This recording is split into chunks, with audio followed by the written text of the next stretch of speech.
নফসের বিরুদ্ধে লড়াই। মাহমুদ বিন নূর। প্রথম পরিচ্ছেদ। নফসের হাতে তুলে দিচ্ছে আমাদের ক্ষতি সাধনের যাবতীয় অস্ত্র। কৃত অপরাধের কারণে সাধারণত অপরাধীদের কারাবন্দী করে রাখা হয়, যেন সে আর কোনো অপরাধ করার সুযোগ না পায়। এমনকি আমরা আমাদের শত্রুর আক্রমণ থেকে বেঁচে থাকতে তাকে গৃহবন্দী করে রাখার চেষ্টা করি। সে যে সকল জিনিস দ্বারা আমাদের ওপর আক্রমণ করতে পারে সেসব জিনিস তার হাতের নাগাল থেকে দূরে রাখার চেষ্টা করি, যেন ওই সব ব্যবহার করে আমাদের ওপর আক্রমণ করতে না পারে। মোট কথা, আত্মরক্ষার জন্য যা যা প্রয়োজন সব কিছুই বন্দোবস্ত করি, কেননা আমরা কেউই চাই না শত্রুর দ্বারা ক্ষতিগ্রস্ত হতে। এই জন্য সর্বদাই শত্রুর মোকাবেলায় পূর্ণ প্রস্তুতি নিয়ে থাকি। শত্রুর মোকাবেলায় সজাগ থাকতে হবে, এটাই স্বাভাবিক। কেউ যদি শত্রুর মোকাবেলায় অসতর্ক থাকে তবে সে তার শত্রুর দ্বারা ক্ষতিগ্রস্ত হবে, এটা বলার আর অপেক্ষা রাখে না। কেউ যদি শত্রুর ব্যাপারে গাফেল থাকে তাহলে সুযোগ বুঝে সে আক্রমণ করবেই। এ কথা ভেবে সকলেই তার শত্রুর ব্যাপারে সতর্কতা অবলম্বন করে। একজন সুস্থ মস্তিষ্ক সম্পন্ন ব্যক্তি তার ক্ষতি সাধনকারী ব্যক্তির ব্যাপারে কখনোই উদাসীন থাকতে পারে না। আমরা আমাদের শত্রুদের ভয় করি, তার আক্রমণ থেকে বেঁচে থাকার চেষ্টা করি, তার মোকাবেলায় নিজেকে উৎসর্গ করে দিই। পারলে তাকে কারাবন্দী করার চেষ্টা করি, যেন তার আক্রমণের সমস্ত দ্বার বন্ধ হয়ে যায়।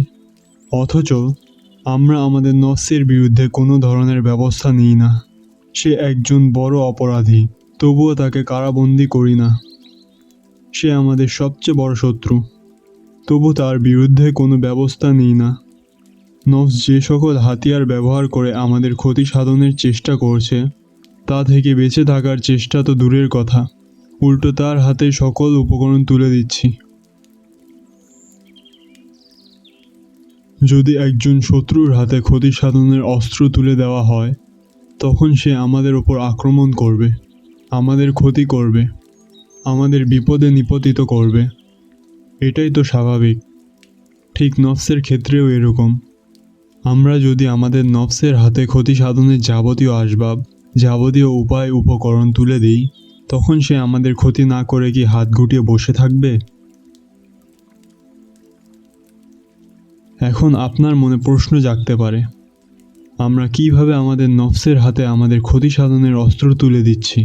আসুন জেনে নিই কিভাবে আমরা আমাদের নফসের হাতে আমাদের ক্ষতি সাধনের যাবতীয় অস্ত্র তুলে দিচ্ছি।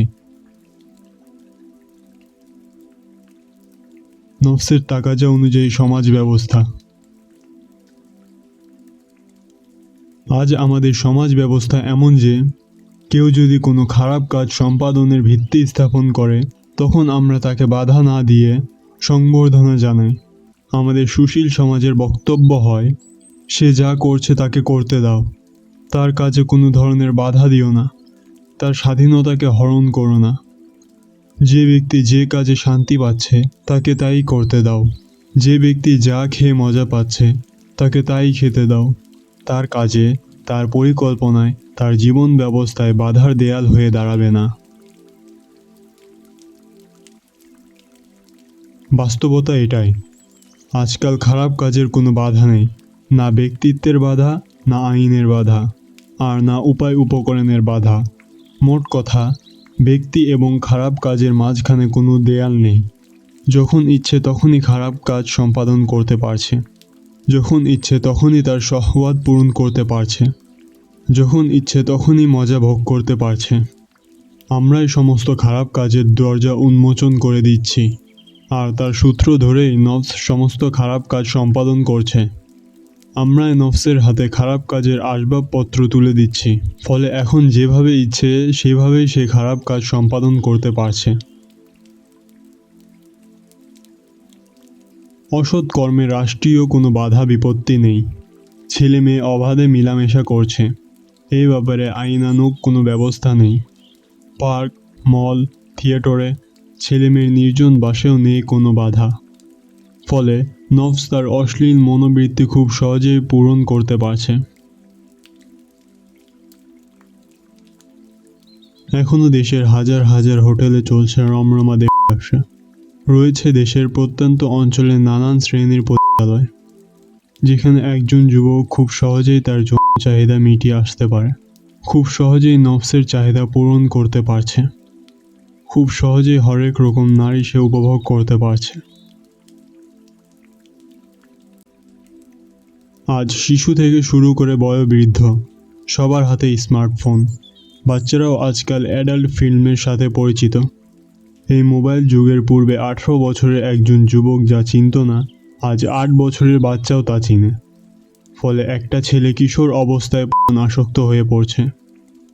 খুব সহজেই মোবাইলে নীল ছবি দেখে নফসে আম্মারার চাহিদা পূরণ করতে পারছে।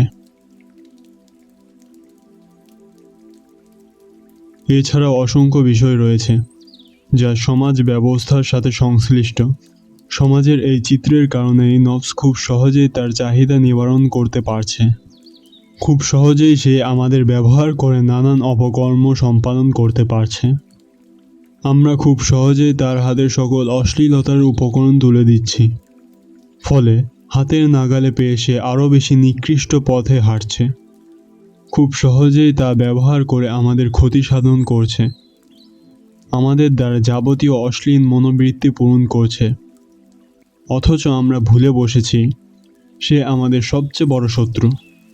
তার আক্রমণ থেকে বাঁচতে, তার প্রতিহত করতে উচিত ছিল সতর্কতা অবলম্বন করা, তার মোকাবেলায় পূর্ণ প্রস্তুতি গ্রহণ করা।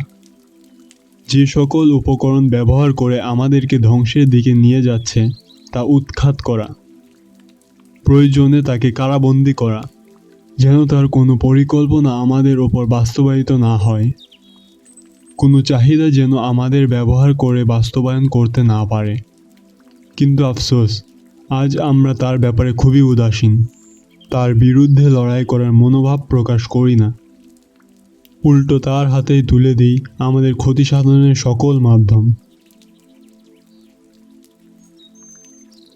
এজন্য সর্বপ্রথম নফসের অশ্লীল কাজ সম্পাদনের মাঝে দেয়াল হয়ে দাঁড়াতে হবে, তার কাজে বাধা হয়ে দাঁড়াতে হবে। কাজ সম্পাদনের যাবতীয় উপায় উপকরণ বন্ধ করতে হবে। তার হাতের নাগাল থেকে যাবতীয় হারাম উপকরণ দূরে রাখতে হবে, নয়তো নফসের বিরুদ্ধে বিজয় লাভ করা প্রায় অসম্ভব।